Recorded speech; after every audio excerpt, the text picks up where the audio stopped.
स्वागत है साथियों। जीएस ऑनलाइन में हम लोग दृष्टि क्विक बुक की वर्ल्ड ज्योग्राफी को हम लोग समराइज़ कर रहे थे। आज का टॉपिक बड़ा पॉपुलर टॉपिक है, लैटिट्यूड एंड लॉन्गिट्यूड, अक्षांश एवं देशांतर। कहने को तो इसको हम लोग क्लास 6 से ही पढ़ते हैं अपनी ज्योग्राफी में, लेकिन इसके क्वेश्चंस जो होते हैं आपके यूपीएससी लेवल के भी आते हैं।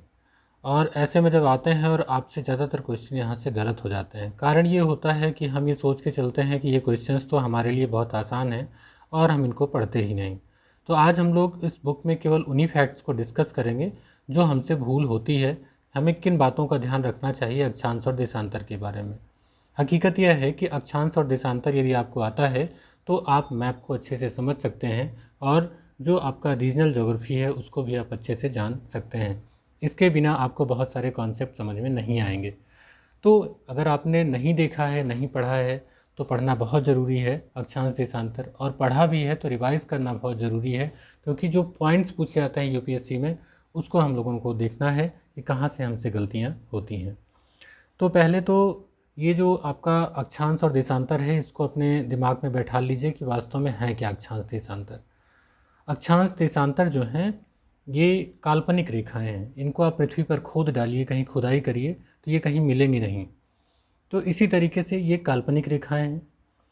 जो आपको ये देखने को मिल रहा है ये हैं अक्षांश रेखाएं, जो आपको पश्चिम से पूर्व देखने को मिल रहा है पृथ्वी पर, जो एक रिंग की तरीके से हैं। और जो ये खड़ी लाइनें हैं इनको आप देख पा रहे हैं उत्तर से दक्षिण, ये है आपकी देशांतर रेखाएं। अब इनकी दिशा में भी आपको कोई कन्फ्यूज़न ना हो। ग्लोब पर ऊपर की तरफ उत्तरी ध्रुव होता है और नीचे की तरफ दक्षिणी ध्रुव होता है, यानी कि साउथ होगा।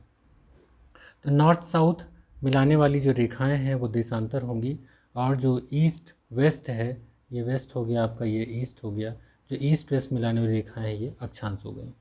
तो इन्हीं के बारे में हम लोग डिटेल पढ़ेंगे और समझने की कोशिश करेंगे कि कौन सी बातें हैं जो हमें एग्ज़ाम में देखनी चाहिए। तो आइए देखते हैं क्या क्या बुक में डिस्कस किया गया है। हमारे लिए बहुत अच्छा नोट्स है ये, इसीलिए मैं इसको आपके साथ शेयर कर रहा ताकि आप इसको अच्छे से पढ़ पाएँ। तो विषुवत रेखा किसको कहते हैं? जो 0 डिग्री पर है अक्षांश। इसको बनाना बहुत आसान होता है। आप कोई भी एक वृत्त खींचिए और आप जैसे 90 डिग्री का एंगल बनाते हो, तो 90 डिग्री को आप यहीं से देखो, इसको आप मान लीजिए 0 मान लीजिए, इसी को आप बढ़ाते जाइए 10 डिग्री, 20 डिग्री, 30, 40, ऐसे 45 करते हुए आप ऐसे 60, 70, 80 और ये 90 डिग्री पर आ जाएगा। तो इस तरीके से जो एंगल बनते हैं, इन्हीं पर जो अक्षांश रेखाएं खींची गई हैं, दरअसल इन्हीं का जो एंगल है उन्हीं का नाम दे दिया गया है। 10 डिग्री उत्तरी, 20 डिग्री उत्तरी, 30 डिग्री, तो इसी में आधा तिया जैसे 23.5 है। तो ऐसे ही आपको देखने को मिल जाएगा। ठीक ऐसे ही आप इधर भी एंगल अगर बांट लें तो ये जो एंगल आएगा, इन एंगल को मिलाने वाली जो रेखाएं हैं ये अक्षांश रेखाएं बन जाएंगी। तो जो ऊपर की तरफ होंगी उन पर नॉर्थ लिखा होगा, जो नीचे की तरफ होंगी उन पर साउथ लिखा होगा। जैसे कहा जाता है 23.5 डिग्री नॉर्थ कहा जाता है, तो इसका मतलब ये ग्लोब में उत्तरी भाग में हुई। जो एंगल बन रहा होगा 23.5 डिग्री का, तो उसको मिलाने वाली जो अक्षांश रेखा है वही आपकी हो गई 23.5 डिग्री नॉर्थ। तो बेसिक कॉन्सेप्ट समझाना ज़रूरी था कि वास्तव में इनका नामकरण कैसे होता है, एंगल कैसे बनता है। तो विषुवत रेखा जो है वो कौन सी है? 0 डिग्री है। ध्रुव किस पर होगा? 90 डिग्री पर होगा। इसी तरीके से देशांतर में भी 0 डिग्री क्या होगा? तो आपका GMT होगा, ग्रीनविच मीन टाइम होगा। जो 0 डिग्री, हाँ, ये आपका GMT होगा। और जो 180 डिग्री होगा वो इंटरनेशनल डेट लाइन होगा, अंतर्राष्ट्रीय तिथि रेखा होगा। तो 4 के तो नाम ही याद रख लीजिए, क्योंकि यही कोई कन्फ्यूज़न न रह जाए आपके दिमाग में कि GMT क्या है। तो GMT 0 डिग्री देशांतर है। इंटरनेशनल डेट लाइन क्या है? तो 180 डिग्री देशांतर है। अक्षांश में देखें तो विषुवत रेखा 0 डिग्री है। 90 डिग्री पर ध्रुव हैं आपके उत्तरी और दक्षिणी। मैंने जैसे कि कहा कि दोनों ध्रुवों को एक काल्पनिक रेखा आपस में जोड़ती है, जिसका मध्य बिंदु जो है अक्ष कहलाता है। इसको हमने अपने पिछले वीडियो में बताया भी था। ये पृथ्वी को 2 बराबर भागों में बांटती है। अब जो अक्षांश और देशांतर ये खींच जाते हैं तो एक बन जाता है ग्रिड, तो इसीलिए इसका नाम बनता है ग्रिड। अक्षांश और देशांतरों के मध्य भाग जो स्थित होता है उसको क्या कहते हैं? ग्रिड कहते हैं। और ये एक दूसरे को समकोण पर काटती हैं।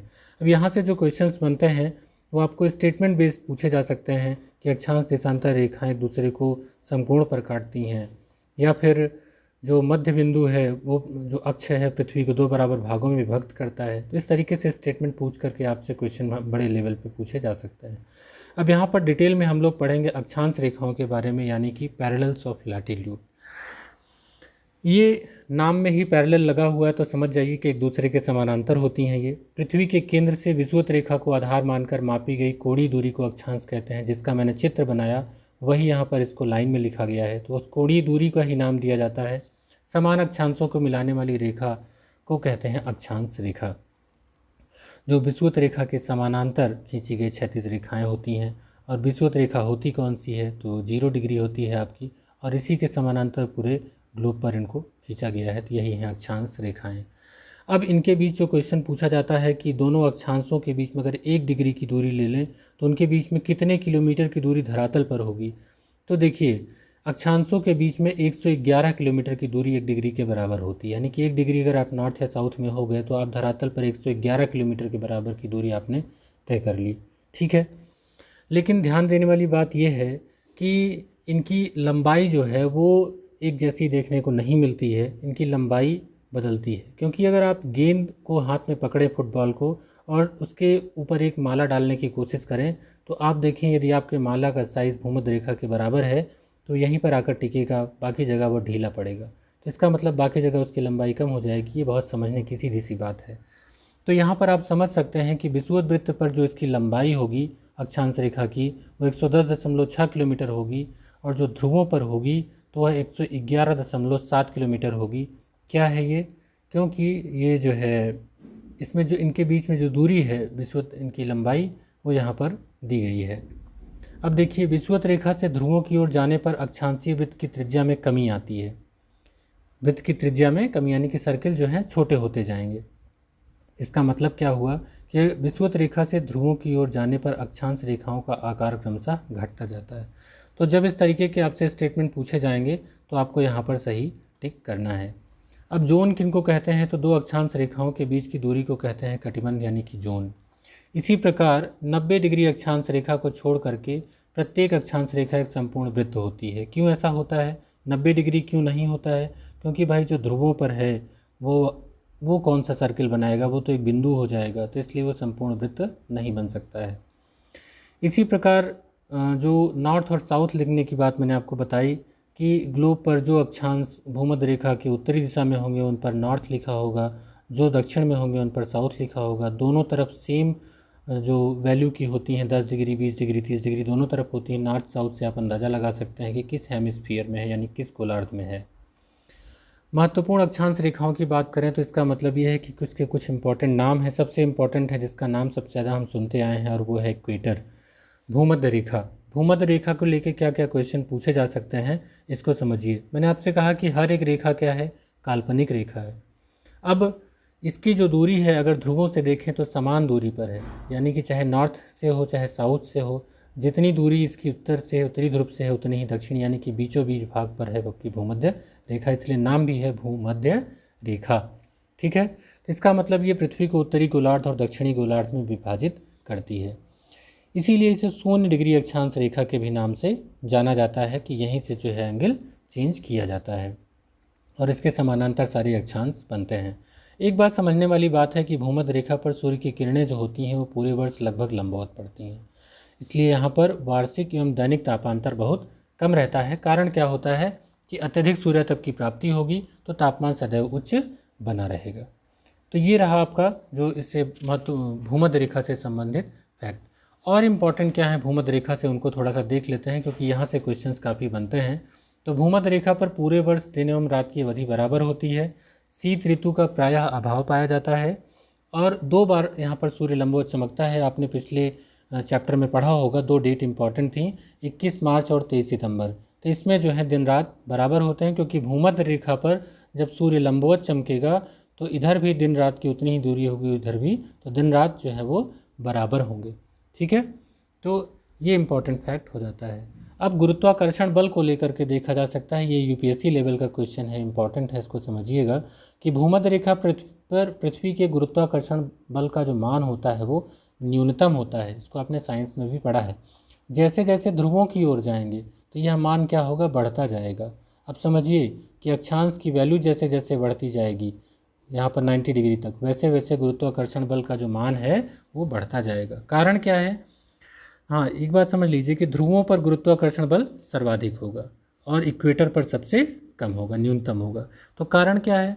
क्योंकि पृथ्वी ध्रुवों पर कुछ चपटी है, जिसके कारण पृथ्वी के केंद्र से ध्रुवों की दूरी जो है वो भूमध्य रेखा की अपेक्षा कम हो जाती है। तो क्योंकि उसका जो आकार है जियोइड है ना, यहाँ से देखें तो इसकी जो दूरी है ये थोड़ी कम हो जाती है, जबकि ये दूरी जो है वो अधिक हो जाती है। इसीलिए यहाँ पर जो आपका ग्रेविटी की वैल्यू है यहाँ पर वो न्यूनतम है, और जो यहाँ पर ग्रेविटी की वैल्यू है वो अधिकतम है। तो इस तरीके से आप इसको समझ सकते हैं कि कहाँ पर अधिकतम होगा और कहाँ पर न्यूनतम होगा। इसको लेके अक्सर कर आपसे क्वेश्चन पूछे जाते रहे हैं और पूछे जाएंगे, तो इसको आपको गलत नहीं करना है, इसको समझना है। अब थोड़ा सा मैप को लेकर भूमध्य रेखा को क्वेश्चन देख लेते हैं कि जो भूमध्य रेखा है वो एशिया महाद्वीप के जो द्वीपीय देश हैं, अफ्रीका महाद्वीप है, दक्षिण अमेरिका महाद्वीप, इनसे ये गुजरती है। तो अलग से पूछ लिया कि भूमध्य रेखा कहाँ कहाँ से गुजरती है, तो आपके एशिया से भी, अफ्रीका से भी और दक्षिण अमेरिका से ये गुजरती है।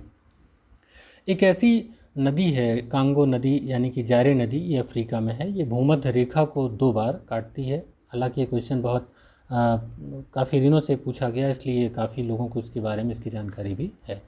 जो भूमध्य रेखा है वो केन्या, युगांडा, तंजानिया की सीमा पर अवस्थित है। विक्टोरिया झील उससे होकर गुजरती है। इसको हम लोगों ने मैप सेगमेंट में भी पढ़ा हुआ है।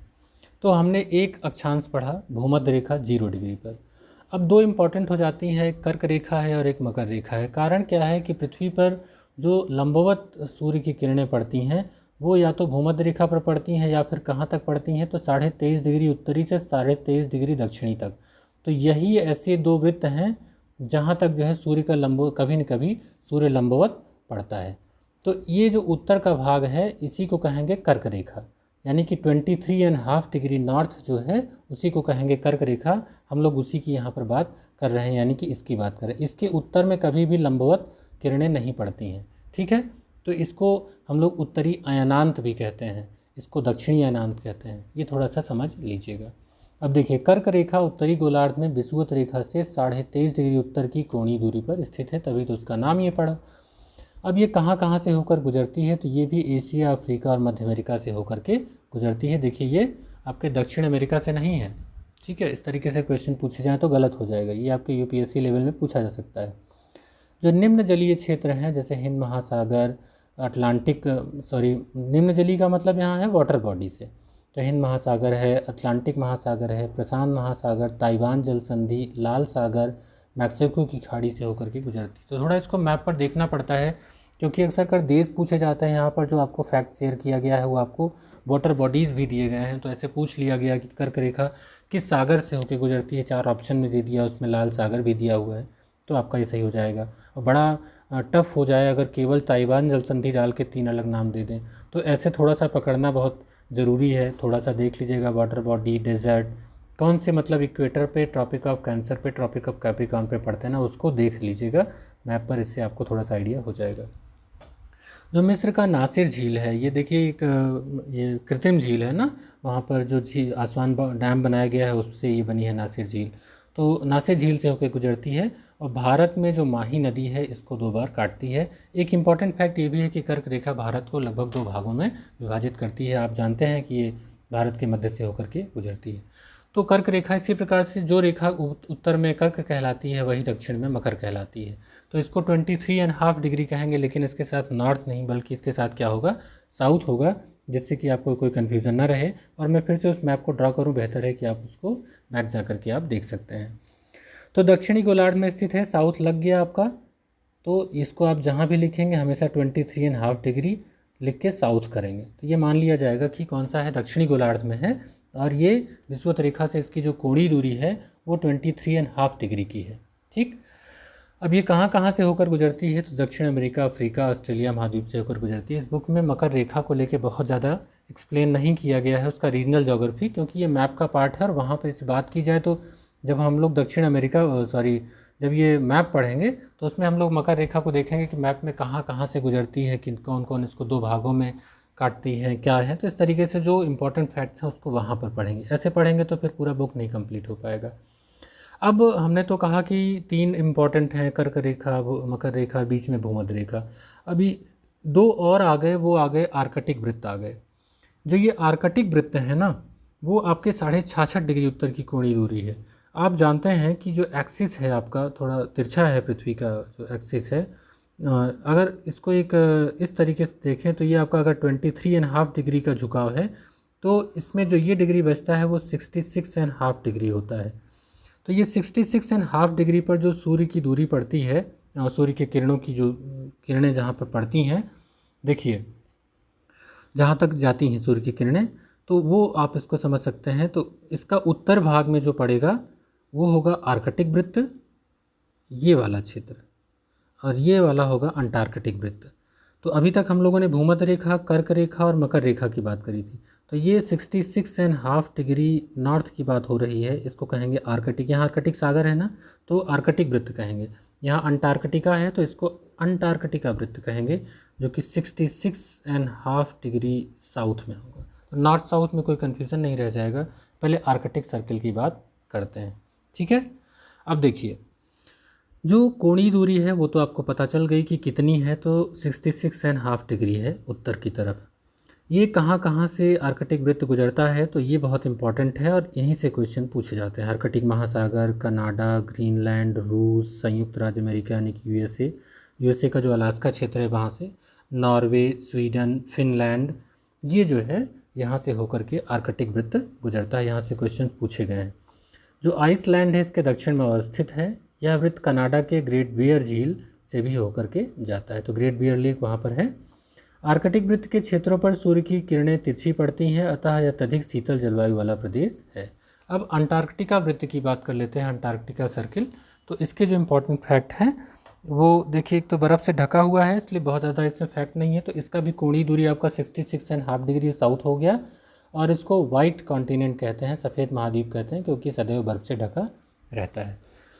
तो ये रहे हमारे कुछ प्रमुख अक्षांशों के बारे में। अब थोड़ा सा एक अक्षांश का नाम आपको सुनने में अक्सर कर मिलता है, वो है हॉर्स लैटिट्यूड, अश्व अक्षांश। ये घोड़े वाला अक्षांश कौन सा अक्षांश आ गया?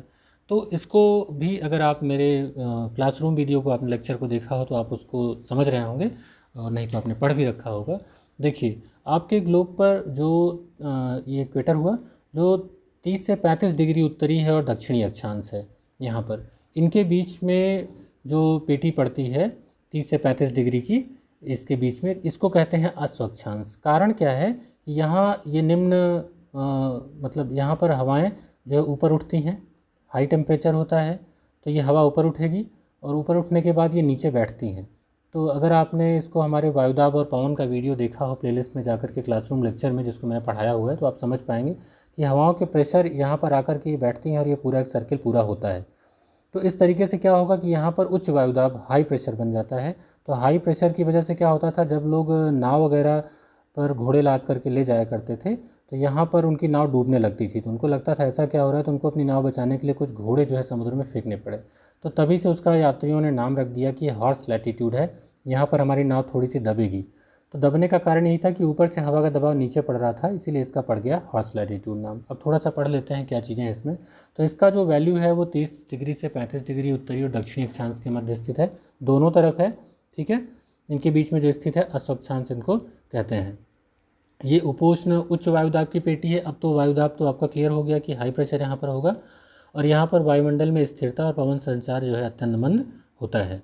तो यही कहानी यहाँ बताई गई। प्राचीन काल में जब घोड़े से लदे हुए जलयान इस पेटी में प्रवेश करते थे, तो शांत और अनिश्चित दिशा वाली पवनों के कारण उनके संचालन में कठिनाइयाँ आती थी, जिस कारण जलयान को हल्का करने के लिए कुछ घोड़ों को सागर में फेंकना पड़ता था। इसी कारण इस पेटी को अश्व अक्षांश कहा जाने लगा। तो ये डिटेल इस बुक में इसको शेयर किया गया है, जिसको यहाँ पर आप पढ़ सकते हैं। अब आइए पढ़ लेते हैं अक्षांश रेखाओं की तरह देशांतर रेखाओं के बारे में। तो देशांतर रेखा वाला जो टॉपिक है, इसमें हम लोग इसको देखते हैं। तो ये पूरब से पश्चिम में स्थित किसी स्थान की कोणीय दूरी हो सकती हैं। तो इनकी दिशा कैसी होगी? उत्तर से दक्षिण। और हमने कोणीय दूरी जो बात करी हो पश्चिम से पूर्व, यानी कि ऐसे ऐसे ऐसे ऐसे, ये आपका बनेगा अक्षांश। तो ये पूरे ग्लोब पर इस तरीके से मिल जाएगा। तो ये इनको ये है देशांतर, ठीक। अब इनको समझिए क्या हैं ये, इनके बारे में स्टेटमेंट क्या बनते हैं।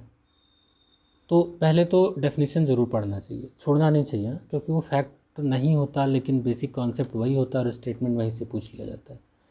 तो अब देखिए आपकी यूपीएससी में पूछेगा कि प्रधान याम्योत्तर रेखा के पूर्व या पश्चिम में स्थित किसी स्थान की कोणीय दूरी कहलाती है। क्या कहलाती है? अक्षांश कहलाती है, देशांतर कहलाती है, क्या कहलाती है? अब आपने डायरेक्शन देखा पूर्व से पश्चिम, कंफ्यूज मत होइएगा। हमने कहा था कि पूर्व से पश्चिम अक्षांश होते हैं, लेकिन समझिए वो क्या कह रहा है कि पूर्व से या पश्चिम में स्थित किसी स्थान की कोणीय दूरी कह रहा है, तो इसलिए क्या कहलाएगा? देशांतर कहलाएगा। तो प्रधान याम्योत्तर कौन सा हुआ? 0 डिग्री, और यहाँ से इसकी कोणीय दूरी कितनी है? इसको एक एंगल मान लीजिए, तो यहाँ से इसकी कोणीय दूरी होगी कितनी? तो इस तरीके से 10-20 डिग्री बढ़ेगी कि नहीं? तो ये कोणीय दूरी की बात हो रही पश्चिम या पूरब की तरफ। तो पहला यूपीएससी का ये फैक्ट है, इसलिए इसको डिटेल में अच्छे से ध्यान से समझिएगा। अब ये अक्षांश बार बार अक्षांश आता है, जो देशांतर रेखा है ना, ये पृथ्वी को 2 बराबर ऊर्ध्वाधर भागों में बांटती है। अब समझिए आप कि अक्षांश जब पढ़ रहे थे तो केवल भूमध्य रेखा पृथ्वी को 2 बराबर भागों में बांट रही थी, लेकिन हर देशांतर का अगर वृत्त मान लिया जाए तो वो पृथ्वी को 2 बराबर भागों में बांटता है।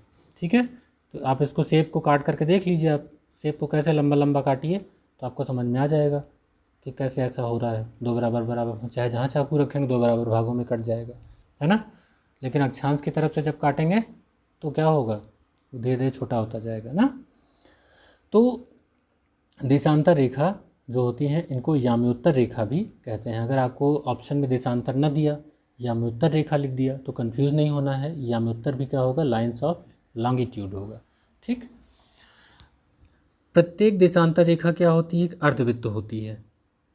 पृथ्वी को 2 बराबर भागों में बांटती जरूर है, लेकिन 2 से 2 देशांतर रेखा मिलकर काटेगी। हाँ, इस बात का ध्यान रखने वाला है, क्योंकि ये वाली की वैल्यू अलग होगी, इधर वाले की वैल्यू अलग होगी। तो एक अर्धवृत्त होती है। देशांतर रेखाओं के बीच की दूरी जो होती है वो विषुवत रेखा पर तो फिक्स होगी, क्योंकि यहाँ तो पास होता जाएगा ऊपर, तो इसलिए जो विषुवत रेखा पर इनकी दूरी है वो 111.321 किलोमीटर है, सर्वाधिक होती है। लेकिन जैसे ध्रुवों की ओर जाएंगे तो वो क्या होगा? कम होता जाएगा, चाहे उत्तरी ध्रुव हो चाहे दक्षिण ध्रुव हो, और ध्रुव पर जाएगा तो 0 हो जाएगा देशांतर रेखाओं के बीच की दूरी। जो 0 डिग्री देशांतर रेखा है उसको GMT, प्रधान याम्योत्तर रेखा या प्रधान मध्याह्न रेखा, या इसको ग्रीनविच मीन टाइम यानी कि ग्रीनविच रेखा भी कह सकते हैं। तो 3 नाम हैं इनके।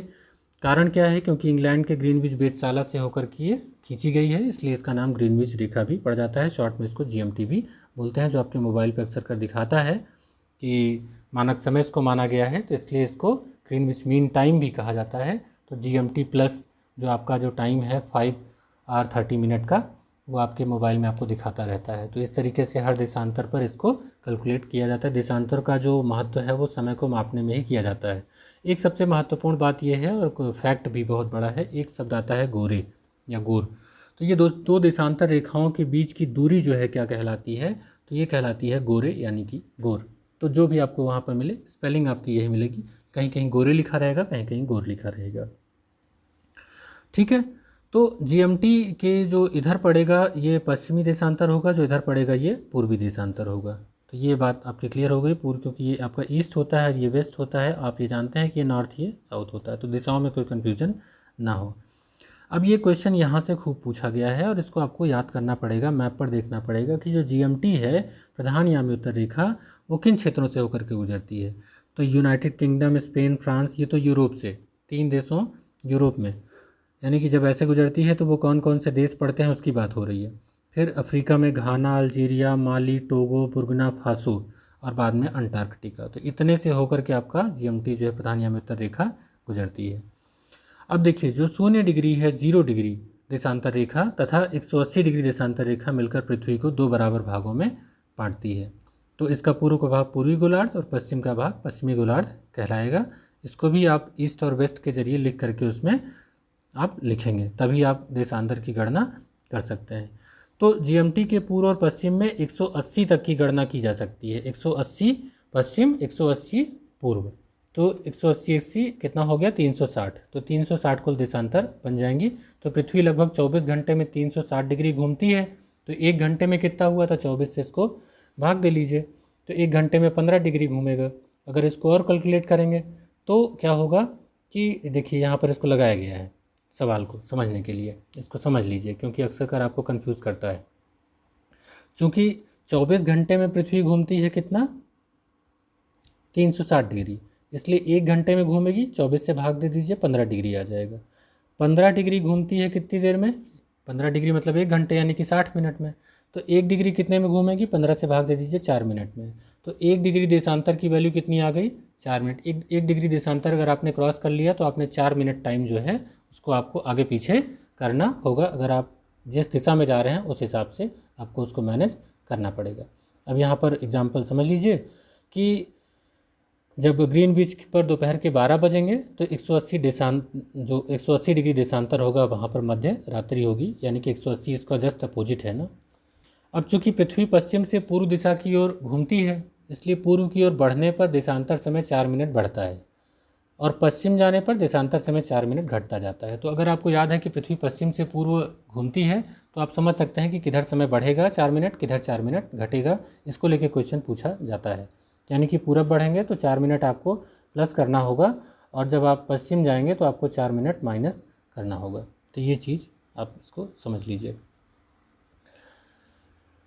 अक्षांश रेखाओं से जो भिन्न जो देशांतर रेखाएं होती हैं उनकी लंबाई समान होती है, क्योंकि हर अक्षांश रेखा बराबर नहीं होती, लेकिन जो देशांतर रेखाएं होती हैं सबकी लंबाई समान होती है, क्योंकि ध्रुवों से ध्रुवों तक उनकी लंबाई होती है और ये एक अर्धवृत्त होते हैं। अब कुछ थोड़ा सा अंतर दिया गया है अक्षांश और देशांतर रेखाओं के बारे में, इसको देख लेते हैं, इसको समझेंगे, क्योंकि यहाँ से क्वेश्चंस बनते हैं। अक्षांश रेखा देशांतर रेखा में क्या अंतर है। तो विषुवत वृत्त से ध्रुवों तक स्थित सभी समानांतर वृत्तों को अक्षांश रेखाएं कहा जाता है। अक्षांशों को अंश में मापा जाता है, ये ठीक है। अब देशांतर रेखा क्या है, तो उत्तरी ध्रुव से दक्षिणी ध्रुव को मिलाने वाली 360 डिग्री रेखाओं को देशांतर रेखाएं कहा जाता है। ये ग्लोब पर उत्तर से दक्षिण की ओर खींची जाने वाली काल्पनिक रेखाएं हैं, ठीक है। तो अंश में तो ये भी मापी जाती हैं। सभी अक्षांश वृत्त विषुवत वृत्त के समानांतर होते हैं, पैरेलल लैटिट्यूड होती हैं। सभी याम्योत्तर ध्रुवों पर मिलते हैं कौन, देशांतर रेखाएं। ग्लोब पर अक्षांश समानांतर वृत्त के समान प्रतीत होते हैं। सभी याम्योत्तर वृत्त जो होते हैं वो समान प्रतीत होते हैं जो ध्रुवों से गुजरते हैं। अक्षांश क्या है, दो अक्षांश रेखाओं के बीच की दूरी 111 किलोमीटर होती है, जबकि दो देशांतरों के बीच की दूरी विषुवत वृत्त पर अधिकतम होती है 111.3 किलोमीटर। बाकी सब पे अलग अलग होती तो उसका पूछा नहीं जाएगा। ध्रुवों पर इनके बीच की दूरी 0 किलोमीटर हो जाती है। इसके बाद देखें तो 0 डिग्री अक्षांश को विषुवत वृत्त और 90 डिग्री अक्षांश को ध्रुव कहा जाता है, जबकि देशांतर 360 डिग्री के होते हैं। तो जो प्रमुख याम्योत्तर के पूर्व पश्चिम में दोनों ओर 180 में ये विभाजित होते हैं 360 में। जो विषुवत वृत्त से ध्रुवों की और अक्षांशों का उपयोग जो है तापमंडलों के निर्धारण में होता है। जैसे इनके नाम आपको मिलेंगे कि उष्ण कटिबंध, उपोष्ण कटिबंध, शीतोष्ण कटिबंध, शीत कटिबंध।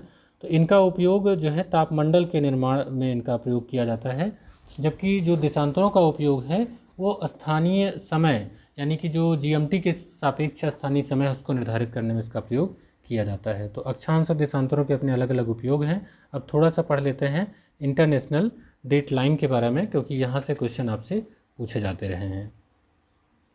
अंतर्राष्ट्रीय तिथि रेखा जो है वो कौन सी है, तो पृथ्वी पर समय निर्धारण के लिए एक काल्पनिक रेखा है जो प्रशांत महासागर के मध्य 180 डिग्री देशांतर पर उत्तर से दक्षिण की ओर खींची गई है, अंतर्राष्ट्रीय तिथि रेखा कहलाती है। क्या ये बिल्कुल सीधी है, नहीं, ये थोड़ी बहुत तिरछी है, क्योंकि एक ही द्वीप की अगर बीच से गुजरती तो उसके द्वीप के पूरब में कोई दूसरी तारीख होती और दूसरी तरफ दूसरी तारीख होती, तो इसीलिए इसको थोड़ा टेढ़ा मेढ़ा बनाया गया। आप देखेंगे उसको तो मैप पर आपको टेढ़ी मेढ़ी दिखाई देगी है, ठीक है। अब इसमें यही जो क्वेश्चन आपसे पूछा जाता है कि 180 डिग्री देशांतर से पूर्व दिशा की जाने की ओर जाने पर एक दिन घटाना पड़ता है, जबकि पश्चिम दिशा की ओर जाने पर एक दिन जोड़ना पड़ता है, क्योंकि उधर समय बढ़ता जाता है इसलिए एक दिन आप जा रहे हैं तो आप जल्दी आगे निकल जाएंगे इसलिए एक दिन घटा लीजिए, और इधर जा रहे हैं तो क्योंकि समय उधर बीत चुका है तो इसलिए उसको एक दिन जोड़ दीजिए, तो आपकी डेट जो है वो सही हो जाएगी। तो पूर्व की जाने पर दिन घटेगा, पश्चिम की ओर जाने पर एक दिन जोड़ना पड़ेगा दिन की स्थिति में आप देखेंगे तो, ठीक है। तो इसको कई स्थानों पर मोड़ा भी गया है। अब यहाँ पर समझिए थोड़ा सा एक फैक्ट दिया गया है कि साइबेरिया को विभाजित होने से बचाने और साइबेरिया को अलास्का से अलग रखने के लिए 75 डिग्री नॉर्थ अक्षांश से इसे पूर्व की तरफ मोड़ दिया गया है। बेरिंग सागर में इसे पश्चिम की ओर मोड़ा गया है। फिजी न्यूजीलैंड के विभिन्न भागों को एक साथ रखने के लिए पूरब की ओर मोड़ दिया गया है। तो इसमें कई मोड़ पड़ गए हैं, ठीक है। अब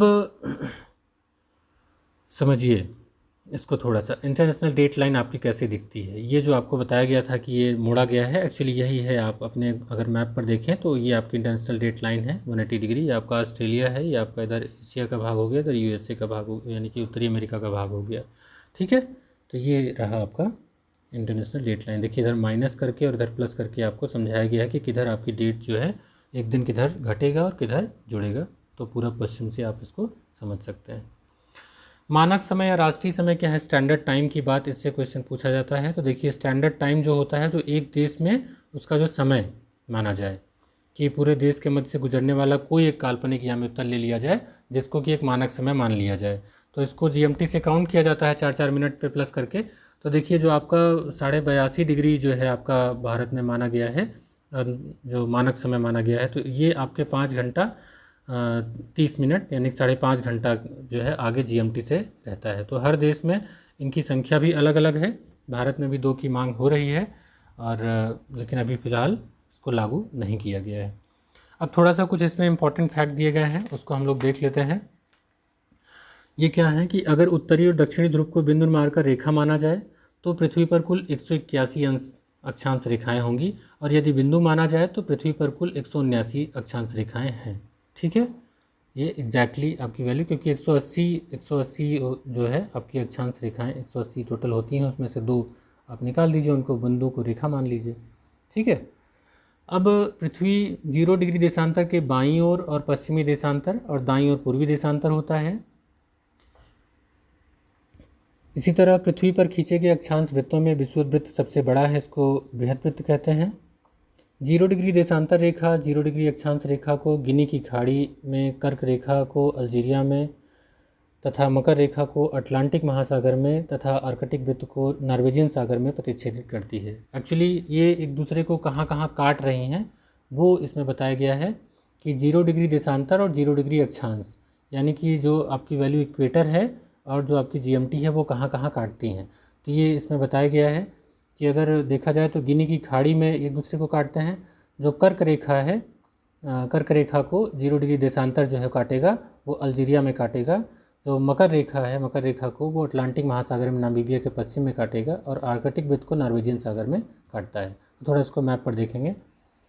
जो घाना की राजधानी अक्रा है वो 0 डिग्री देशांतर पर ही स्थित है और यहीं पर घाना की सबसे बड़ी झील लेक वोल्टा जो है यहीं से होकर गुजरती है। तो ये 0 डिग्री जो देशांतर है जीएमटी यहीं से होकर गुजरती है। तो ये रहे कुछ इंपॉर्टेंट फैक्ट जो इस बुक में आपको डिस्कस किए गए थे। छोटा सा क्वेश्चनियर है, उसको देख लेते हैं। ये 12 क्वेश्चंस का है तो ईजी है।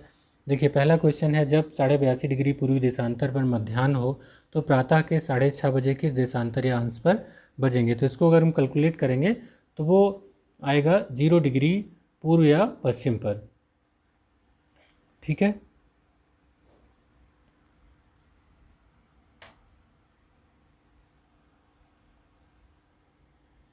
प्रातः के 6:30 जो बजेंगे तो 0 डिग्री पूर्व या पश्चिम पर होगा। दूसरा है, शून्य अंश अक्षांश और शून्य अंश देशांतर अवस्थित हैं, तो वो आपका हो जाएगा अटलांटिक महासागर में। जिस अक्षांश पर वार्षिक तापांतर न्यूनतम होता है वह है भूमध्य रेखा, क्योंकि यहाँ पर हमेशा उच्च तापमान पाया जाता है। किसी स्थान का मानक समय निर्धारित करने का आधार होता है, तो मानक समय किससे निर्धारित किया जाता है, प्रधान मध्याह्न रेखा यानी कि जीएमटी से किया जाता है। डी। अगले क्वेश्चन देख लेते हैं। कौन सा देशांतर प्रधान यामी उत्तर के साथ मिलकर ग्लोब पर बृहद वृत्त का निर्माण करता है, तो वो है 180 डिग्री। अंतर्राष्ट्रीय दिनांक रेखा खींची जाती है, इंटरनेशनल डेट लाइन जो है वो खींची जाती है वो प्रशांत महासागर से होकर। उसके बाद 7वां क्वेश्चन देखते हैं। भूमध्य रेखा, कर्क रेखा और मकर रेखा तीनों निम्न में से किस एक महाद्वीप से गुजरती हैं, तो इसका जो आंसर हो जाएगा वो होगा अफ्रीका से। तीनों यहीं से गुजरती हैं, इसको मैप पर भी आप देख सकते हैं। कर्क रेखा नहीं गुजरती है, ऐसे क्वेश्चन थोड़े टफ हो जाते हैं और पूछे जाते हैं तो मैप पर देखना ज़रूरी हो जाता है। तो इसमें मिस्र, भारत, म्यांमार से गुजरती है, इसमें ईरान से नहीं गुजरती है। इसके बाद है, निम्नलिखित में से कौन सा एक जल डमरू मध्य जो है अंतर्राष्ट्रीय तिथि रेखा के सर्वाधिक निकट है। ये भी मैप बेस्ड जो स्टडी है उसको लेकर के है। तो बेरिंग जल डमरू मध्य जो आपका जो यूएसए यानी कि अलास्का और जो रूस है उसके बीच में पड़ता है बेरिंग जल डमरू मध्य, तो इसलिए आपका ये इम्पॉर्टेंट हो जाएगा। 10वां जो है प्रधान यामी-उत्तर गुजरती है। तो प्रधान यामी-उत्तर कहाँ से गुजरती है, इसमें कई आपके दिए गए हैं जीएमटी का, क्योंकि इसको मैप बेस्ड क्वेश्चन है, इसको देखना पड़ेगा। तो इसमें आपका दिया गया है अल्जीरिया, फ्रांस, नाइजीरिया, पुर्तगाल। तो इसमें अल्जीरिया और फ्रांस से होकर गुजरती है, नाइजीरिया पुर्तगाल से नहीं है। तो 1 और 2 जो है आपका 10 का ए सही हो जाएगा। 11th क्वेश्चन है, किसी जगह का स्थानीय समय प्रातः 6 बजे का है जबकि ग्रीनविच मीन टाइम 3 बजे प्रातः है, उस जगह की देशांतर रेखा क्या होगी। तो इसको कैलकुलेट करेंगे तो आएगा 45 डिग्री पूर्व पे। तो 4 डिग्री प्रति देशांतर कैलकुलेट कर लीजिए, आपको उसका उत्तर मिल जाएगा। भूमध्य रेखा निम्नलिखित में से किस देश से होकर के नहीं गुजरती है। तो इसमें से केन्या, इंडोनेशिया, ब्राज़ील होकर गुजरती है, जो मैक्सिको है वहाँ से नहीं गुजरती है। तो इसका आंसर हो जाएगा पी। तो इस तरीके से हमने इस पूरे चैप्टर को कंप्लीट किया। इसके बाद जो अगला चैप्टर आएगा वो आएगा आपका पृथ्वी की आंतरिक संरचना।